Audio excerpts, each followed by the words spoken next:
Subscribe करें और देखें एक दिल दहला देने वाली हॉरर स्टोरी। बिना घबराए बेल आइकन प्रेस करना ना भूलें।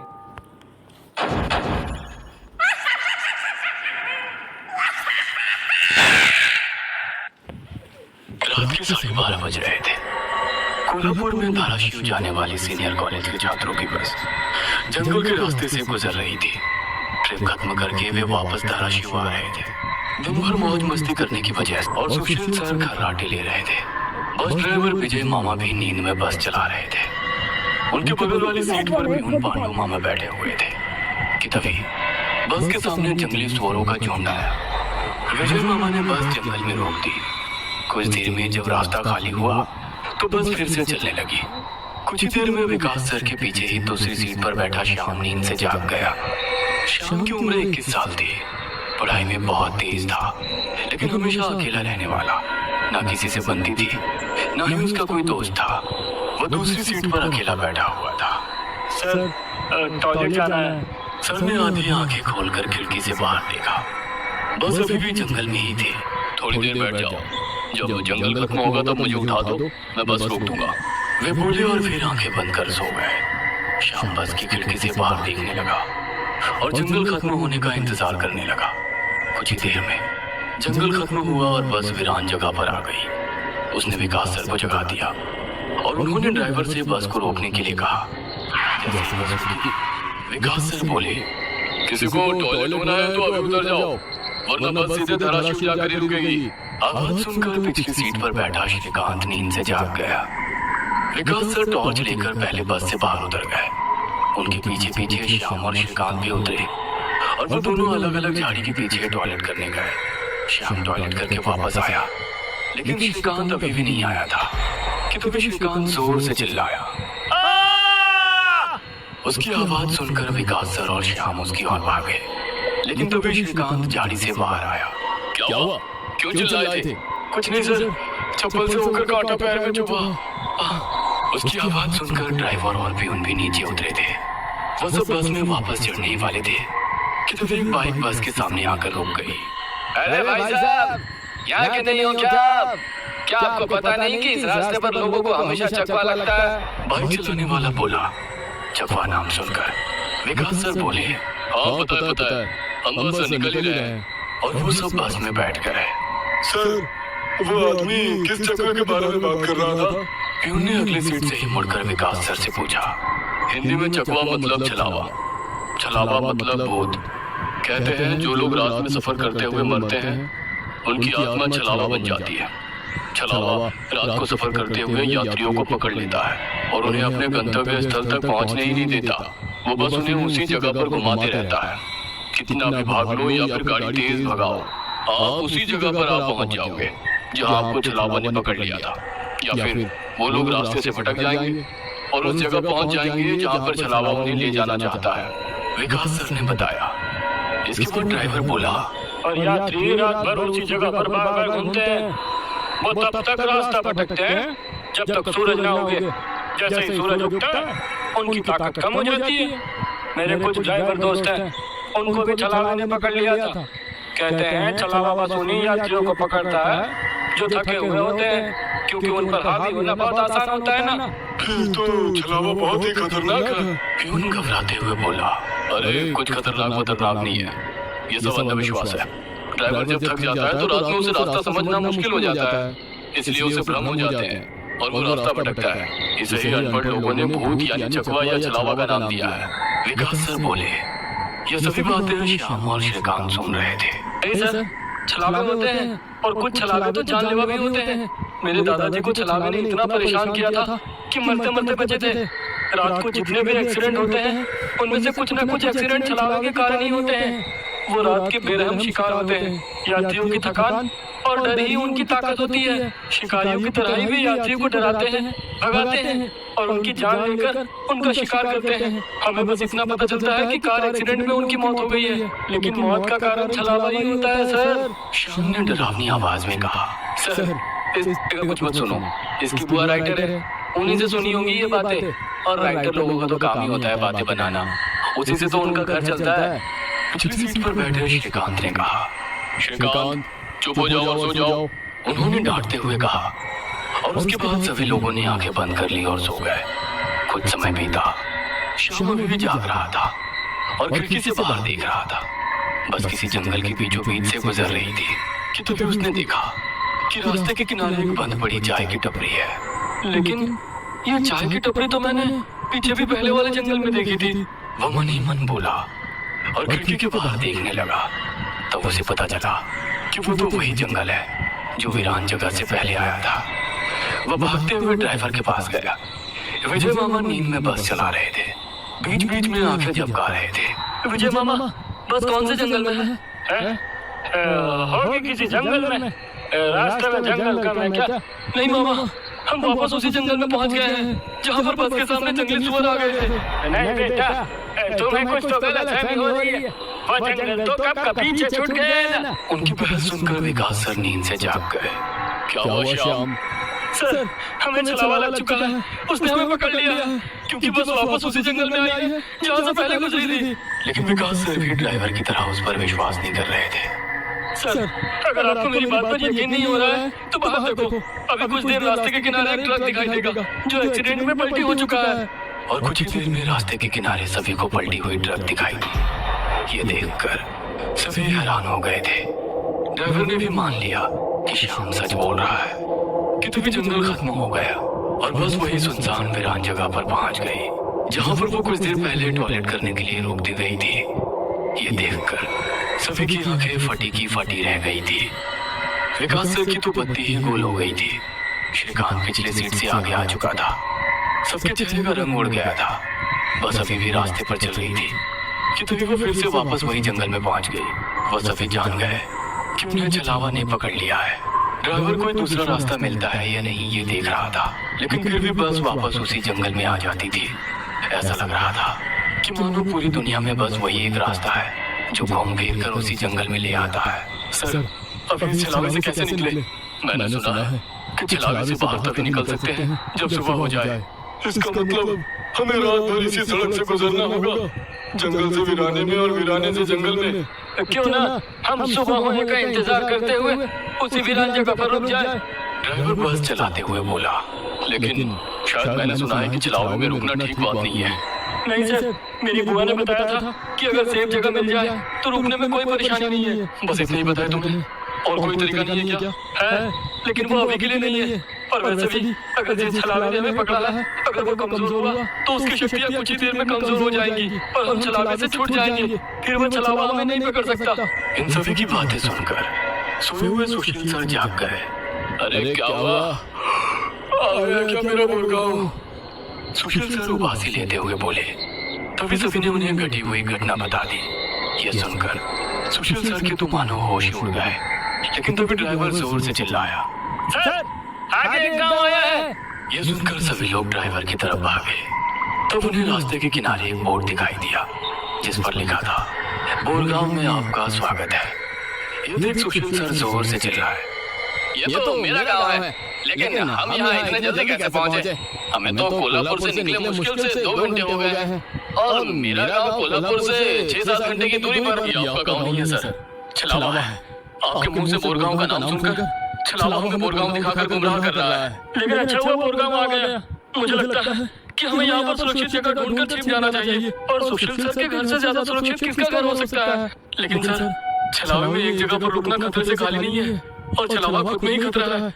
वो खुद में सुरक्षित जगह कैसे रख सकता है? तुझे मेरे से ज्यादा पता है क्या? बचपन से मैं भूतों के बारे में सुनते और पढ़ते आया हूँ। तो तेरा विजय मामा, बस सुशील सर के घर की तरफ ले चलो। सुशील सर ने ड्राइवर को अपने घर का रास्ता दिखाया, लेकिन तभी उन्हें उनकी गली में लोगों की भीड़ दिखाई दी। बस आगे नहीं जा सकती थी, इसलिए उन्होंने बस दूर ही खड़ी कर दी। भीड़ में खड़े लोग जोर जोर से रो रहे थे और भीड़ का रुख सुशील सर के घर की तरफ ही था। भीड़ के रोने की आवाज सुनकर वे सभी लोग डर गए। सुशील सर बस से उतरे और भीड़ में घुस गए। उनके पीछे पीछे सभी भीड़ में घुस गए। वो सभी भीड़ को चीरते हुए सुशील सर के घर के सामने जा पहुंचे और आगे का नजारा देख उनकी रूह कांप उठी, क्योंकि जमीन पर खून से लथपथ 4 लाशें पड़ी हुई थी और वो लाशें थी सुशील सर के बीवी बच्चे की और उनके माता पिता की। उन सभी की किसी धारदार हथियार से गला काटकर हत्या कर दी गई थी। खुद के परिवार की लाशें देखकर सुशील सर का दिल सहम गया और वो रो पड़े। ये क्या हो गया? किसने मारा उन्हें? उन्होंने रोते हुए एक आंख वाले बूढ़े आदमी से पूछा, आज तुम्हारे बीवी ने चाकू से तुम्हारे बच्चे का और तुम्हारे माता पिता का गला चीरकर उन्हें मार डाला और फिर खुद का गला काटकर खुदकुशी कर ली। क्या? लेकिन क्यों? उसने ऐसा क्यों किया? तुमने ही उसे ऐसा करने पर मजबूर किया होगा, वरना वो तो बहुत ही समझदार और नेक दिल इंसान थी। क्या?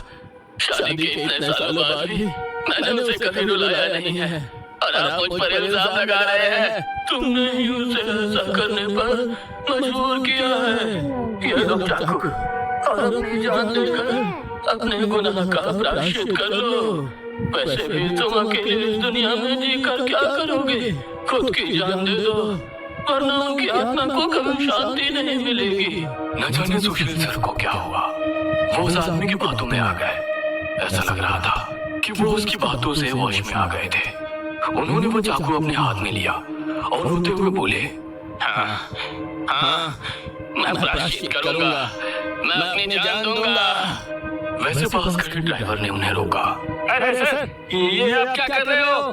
ये सब छलावा है, आपका परिवार नहीं है, आपका परिवार घर पर सुरक्षित है। तभी एक आंख वाला आदमी बोला, तुमने अगर एक लफ्ज भी आगे कहा तो तुम्हें पकड़कर गांव के बीचों बीच सूली पर चढ़वा देंगे। ये सुनकर ड्राइवर डर गया और चुप बैठ गया।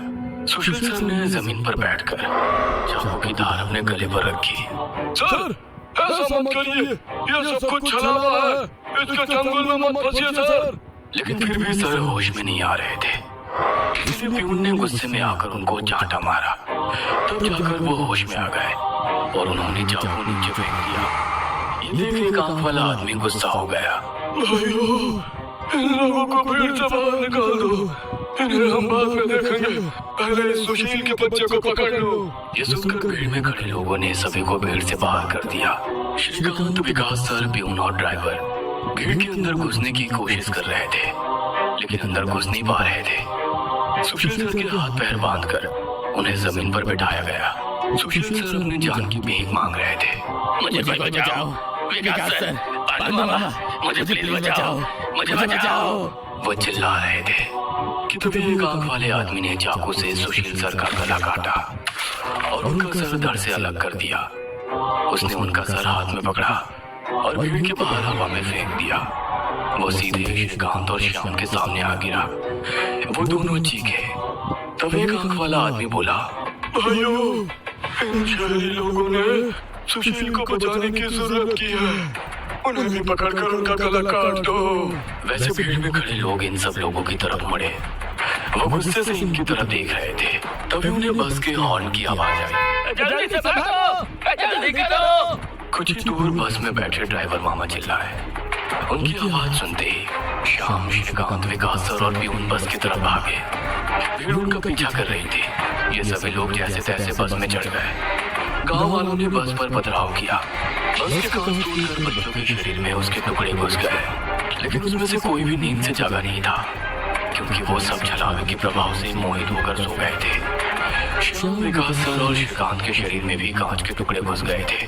कुछ लोग बस के सामने खड़े होकर रोड से बस को तोड़ रहे थे कि तभी ड्राइवर ने उन पर बस चढ़ा दी और बस वहां से चल पड़ी। जैसे तैसे बस गांव से बाहर आ गई। हर कोई अपने शरीर से कांच के टुकड़े निकालने में लगा हुआ था। श्रीकांत अपने हाथ में घुसा कांच का टुकड़ा निकाल रहा था कि तभी प्यून वहां पर आया। भतीजे, रुक, मैं निकालता हूँ, वो बोला, क्योंकि श्रीकांत उनकी बहन का बेटा था। बस फिर से वापस जंगल में आ गई थी। न जाने कब वो छलावा उन्हें अपने गिरफ्त से छोड़ने वाला था। सुशील सर की अभी अभी मौत हो चुकी थी। हर कोई घबराया हुआ था। श्याम, अब बताओ क्या करें? अरे इसे क्या पूछना है? इसकी वजह से आज सुशील सर की जान चली गई है और हम सब मरते मरते बचे हैं। चुप हो जाओ। हमने उन्हें बचाने की कोशिश की, लेकिन मैं खुद अपनी भावना को रोक नहीं सके और इसीलिए मारे गए। इसमें मेरी कोई गलती नहीं है। श्याम सफाई देते हुए बोला, लेकिन अब हम क्या करें? हमें बस सुबह होने का इंतजार करना होगा और बिना कहीं रुके बस चलाते रहना होगा। अरे लेकिन बस में इतना डीजल भी नहीं है कि सुबह होने तक चले। अगर बस का डीजल सुबह से पहले खत्म हो गया तो हम इस छलावे का शिकार हो जाएंगे। ये भी है, ये छलावा तो मेरे सोच से ज्यादा ताकतवर निकला। आज समस्या है, शायद ये अमावस छलावा है। बुआ कहती थी कि छलावे के बहुत से प्रकार हैं, जिससे सबसे खतरनाक अमावस छलावा होता है। ये सिर्फ और सिर्फ अमावस की रात शिकार करने के लिए बाहर निकलता है। इसे अकेले 2 या 3 लोगों की शिकार करना पसंद नहीं है। जहाँ पर यात्री बहुत सारी संख्या में होते हैं, बस उन्हीं पर यह छलावा हावी हो जाता है। वो सबसे पहले सबसे ज्यादा कमजोर और सफर में थके हुए इंसान को ढूंढता है, उन्हें डर दिखाता है, और जब उसकी डर से मौत हो जाती है तो उसके शरीर पर कब्जा करता है और बाकी यात्रियों के बीच में रहकर उन्हें गुमराह करता है। उन्हीं छलावे में बस घूमता रहता है और जब सभी यात्री थक जाते हैं तो उनका शिकार करता है। और मेरे हिसाब से हम जिस छलावे के जंगल में फंसे हैं वो अमावस छलावा ही है, और वो अभी हमारे बीच में ही है। श्याम डरावनी आवाज में बोला। ये सुनकर सभी के होश उड़ गए थे। वो सब तो ठीक है, लेकिन अब हम इस छलावे से बाहर कैसे निकले? ड्राइवर ने पूछा। इस पर श्याम ने कहा, अब केवल एक ही उपाय है, लेकिन इसमें खून बहने के चांसेस है। क्या है वो उपाय? छलावा अभी भी हमारे बीच किसी मृत शरीर पर कब्जा करके बैठा है। हमें उसे ढूंढना होगा और उसे मारना होगा, क्योंकि उसकी आत्मा मृत शरीर से ज्यादा मजबूती से चिपकी नहीं होती। जैसे ही हम उसको मारेंगे उसकी आत्मा मृत शरीर छोड़ देगी और फिर वो किसी मृत शरीर में घुस नहीं सकेगी, क्योंकि एक अमावस छलावा एक रात सिर्फ एक ही मृत शरीर पर कब्जा कर सकता है। लेकिन हमें से ये छलावा है कौन? वो पीछे सोए हुए स्टूडेंट के शरीर में नहीं है, क्योंकि वो होश में नहीं है। वो हम 5 में से एक है। क्या? लेकिन हम सब तो जिंदा हैं। नहीं, हम में से एक पहले ही मर चुका है। उसे छलावे ने मार डाला है और उसके शरीर पर कब्जा कर लिया है। कब्जे के बाद मृत शरीर बिल्कुल एक जिंदा आदमी लगता है, क्योंकि छलावा अपनी ताकत से जिंदा इंसान की नकल करता है। लेकिन वो है कौन? वैसे श्याम गंभीर हो गया और उसने श्रीकांत की ओर देखा। बस अभी भी जंगल के रास्ते चल रही थी। ड्राइवर बस चलाते चलाते पीछे हो रही बातचीत सुन रहा था, क्योंकि उसे पता था कि अगर बस रुकी तो छलावा उसे निकल जाएगा। बस में सन्नाटा छाया हुआ था। हर कोई श्याम के मुंह से छलावे का नाम सुनना चाहता था कि तभी श्याम बोला, ये श्रीकांत ही छलावा है। ये क्या बकवास कर रहे हो तुम? होश में तो हो। माना कि तुम्हारी बुआ ने बहुत सारी भूतों की किताबें लिखी है, उसका मतलब ये तो नहीं कि तुम कुछ भी बोलोगे और हम सुनते रहेंगे। मेरा विश्वास करो सब, श्रीकांत ही छलावा है। जब ये विराट जगह पर झाड़ी के पीछे गया था तब मैंने इसे किसी साय की ओर घूरते हुए देखा था। जब मैं देखने के लिए आगे बढ़ा तभी मेरी चप्पल में कांटा चुभने की वजह से मेरी चीख निकल गई और वो साया वहां से गायब हो गया। शायद तभी उसने श्रीकांत को पकड़ा होगा और उसके शरीर पर कब्जा किया होगा। जल्दी से इसे मार डालो वरना ये भाग जाएगा। ये सुनकर सभी के होश उड़ गए, लेकिन उसकी बात में कुछ तो वजन था। श्याम, जुबान संभाल कर बात कर। भतीजा है ये मेरा, अगर इसको किसी ने हाथ भी लगाया तो मार डालूंगा। प्यून गुस्से में बोला, इस बात की मत सुनिए। मुझे भी लगता है कि यही छलावा है, क्योंकि हम सभी ने झाड़ी से आती श्याम की चीख सुनी थी। श्याम बिल्कुल सच कह रहा है। ड्राइवर बस चलाते हुए बोला, अरे शक की सुई तो इस श्याम पर भी है। ये भी तो झाड़ी के पीछे गया था और दिखाई नहीं दे रहा था। ऊपर से यह विकास हम दोनों की नजर से दूर था। शायद इसे ही छलावे ने बस के नीचे खींच लिया और वहीं मार डाला। तो ये दोनों क्यों नहीं हो सकते छलावा? प्यून ने कहा। अरे मैं जिंदा हूँ, मैं छलावा नहीं हो सकता। श्याम ने कहा, हाँ, और ये श्याम हमारी कब से मदद कर रहा है। ये छलावा होता तो हमारी मदद क्यों करता? अब बचे तुम तो ड्राइवर के बाजू में थे, इसलिए ये श्रीकांत ही छलावा है। विकास सर जोर से बोले, अरे सर, इस प्यून को छोड़ो। आप सीट के नीचे से रॉड निकालो और उस छलावे का सर फोड़कर मार डालो। ड्राइवर बस चलाते हुए बोला। ये सुनकर श्रीकांत डर के मारे प्यून के पीछे छिप गया। विकास सर ने सीट के नीचे से लोहे की रॉड निकाली। प्यून ने उन्हें रोकने की कोशिश की, लेकिन विकास सर ने उन्हें धक्का मारा और रॉड श्रीकांत के सर पर मारी। लेकिन श्रीकांत वहां से हट गया और नीचे गिर गया। वो रॉड से दूसरा हमला करते कि तभी प्यून ने पीछे से रॉड पकड़ी और विकास सर के हाथों से रॉड खींचकर उन्हें खिड़की पर धकेल दिया और उनके सर में रॉड दे मारा। विकास सर हाथों से सिर पकड़कर वहीं तड़पते रह गए। उनके सर से खून निकल रहा था और कुछ ही देर में उन्होंने अपना दम तोड़ दिया। ये देख श्याम चिल्लाया, विजय मामा, जल्दी से पीछे आइए, इन दोनों ने विकास सर को मार डाला। ये सुनकर ड्राइवर ने बस बीच जंगल में रोक दी और वो पीछे भागते हुए आया। उसने भी उनके हाथों से रॉड छीना और उसे धक्का दे दिया। तुम नहीं सुनोगे, इसलिए पहले मुझे तुम्हें ही मारना होगा। ड्राइवर गुस्से में प्यून से बोला और वो प्यून के सर पर रॉड से हमला करता कि इससे पहले ही प्यून ने कांच का नुकीला टुकड़ा तोड़कर ड्राइवर के पेट में घोंप दिया। ड्राइवर जोर से चिल्लाया और नीचे गिर गया कि तभी बस के बाहर से भीड़ की आवाज सुनाई देने लगी। रास्ते के बीचों बीच बस लगाइए इन्होंने, तेजी से जल्दी गाड़ी से टकराई तो क्या होगा? निकालो बाहर, निकालो इन लोगों को और सजा दो। बस के बाहर से आवाज आई और बस पे पथराव होने लगा। प्यून आगे की तरफ भागते हुए गया तो देखा कि 5-6 लोग बस पर पथराव कर रहे हैं। लोग गुस्से से चिल्लाने लगे, बाहर निकलो अंदर क्यों चुप कर रहे हो? अरे क्या हुआ भाइयों, आप ऐसा क्यों कह रहे हो? प्यून चीख कर उनसे पूछ रहा था, लेकिन कोई भी उसकी तरफ ध्यान नहीं दे रहा था। तभी श्याम श्रीकांत से बोला, ये लोग सिर्फ छलावा है, हम जंगल में रुके हुए हैं, इसलिए हम मुसीबत में पड़ चुके हैं। विकास सर और ड्राइवर दोनों मर चुके हैं, फिर भी हम छलावे से बाहर नहीं निकले। इसका मतलब छलावा अभी भी हमारे बीच में है और वो छलावा तुम्हारा मामा है। ये सुनकर श्रीकांत की आंखें फटी की फटी रह गईं। नहीं, ऐसा नहीं हो सकता। अरे ऐसा ही है श्रीकांत, तुमने देखा कि किस तरह से तुम्हारे मामा ने विकास सर और ड्राइवर की जान ली। वो उन्हें सिर्फ घायल भी तो कर सकता था, लेकिन नहीं, उसने उनकी जान ली। अब तो अपने मामा प्रेम से बाहर आओ श्रीकांत और देखो उस आदमी को, वो तुम्हारा मामा नहीं छलावा है। ये सुनकर श्रीकांत सोच में पड़ गया। श्रीकांत, लोग अभी बस के कांच तोड़कर अंदर आ जाएंगे और हमारी जान ले लेंगे। इससे पहले हमें यहाँ से निकलना होगा। मैं बस को यहाँ से निकालता हूँ और तुम इस छलावे को पीछे बुलाकर इस कांच के टुकड़े से घोंप दो। छलावा मर जाएगा और हमारी जान बच जाएगी। श्याम बोला और ड्राइविंग सीट की तरफ निकल पड़ा। लेकिन तुम्हें ड्राइविंग आती है क्या? अरे मेरे मामा की ट्रैवल एजेंसी है, इसलिए मैं बस पहले ही चलाना जानता हूँ, उसने कहा और ड्राइविंग सीट पर जा बैठा। उसने बस चालू की और बस चलाने लगा। प्यून पीछे श्रीकांत के पास जा पहुंचा। श्याम बहुत ही मन लगाकर बस को भगा रहा था कि तभी उसे प्यून की चीख सुनाई दी। उसने जब देखा तो प्यून गले में हाथ लगा के नीचे गिर गया। श्रीकांत के हाथ में खून से सना कांच का टुकड़ा था। उसने अपने ही मामा को गला काट कर मार डाला था। श्रीकांत श्याम के पास आया। श्याम ने बस खोली। मैंने छलावा को मार डाला। ये सुनकर श्याम जोर जोर से हंसने लगा और उसकी आंखें लाल हो गई और वो डरावनी आवाज में बोला, लेकिन छलावा तो मैं हूँ। ये सुनकर श्रीकांत के तो होश उड़ गए। अरे चौंक क्यों रहे हो, मैं ही छलावा हूँ। जंगल में जब बस के आगे सुअरों का झुंड आया था, तभी मैं बस में घुस गया था। मैंने बस में सबसे कमजोर और थका हुआ यात्री चुना। ये श्याम थकान के कारण गहरी नींद में सो गया था। मैंने इसे जगाया और मेरा असली रूप दिखाया। मेरा डरावना रूप देखकर ये उसी वक्त सीने पर हाथ लगाते हुए मर गया। मैंने तुरंत इसके शरीर पर कब्जा कर लिया।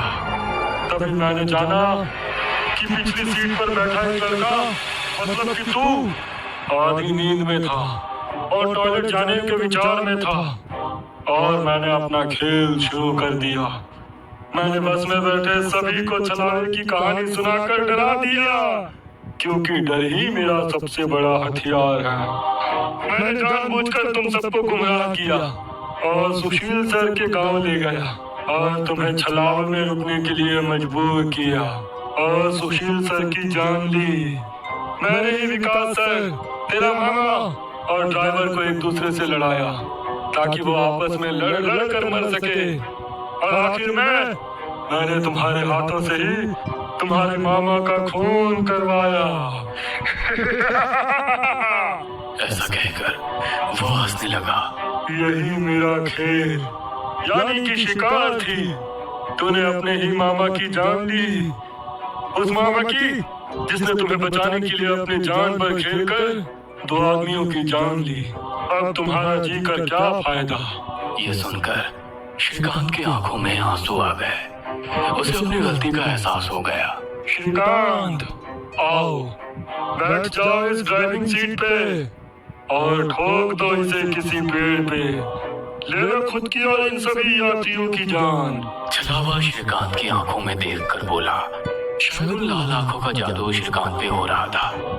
वो छलावे की बातों में आ गया था, जैसे सुशील सर आ गए थे और खुद की जान लेने के लिए तैयार हो गए थे।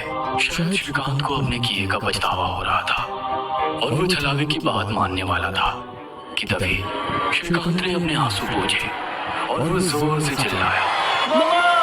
छलावे को पीछे पैरों की आहट सुनाई दी और उसने मुड़कर देखा कि तभी प्यून ने लोहे का रॉड छलावे के सर पे दे मारा और उसके सर पर 4-5 बार हमला किया। उसका सर भी जल दिया। तुम्हें क्या लगा खेल केवल तुम ही खेल सकते हो? अरे मैंने तो तुम्हें तभी पकड़ लिया था जब तुम विकास सर और ड्राइवर की मौत देखकर मुस्कुरा रहे थे। तुम अपनी खुशी छुपा नहीं पाए। तब मेरे दिमाग में तुम्हारी बातें आई।